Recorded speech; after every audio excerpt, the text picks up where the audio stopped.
Good day sa inyong lahat. Ito nga pala ako naglalaro ng skateboarding dito sa City Engineer o CU Gym na malapit sa Santo Niño Church, na kung saan ang mga skater dito ay naglalaro at sila ay marami.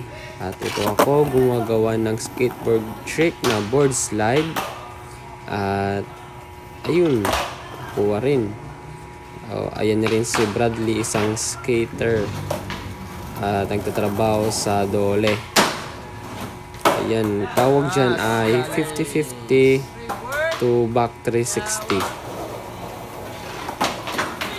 at saka front board slide at di nakuha. Medyo pawis na ako dyan at active. 180 to 3 flip. Ay, di nakuha. Sayang. Ayun pala. Dito nagtatapos.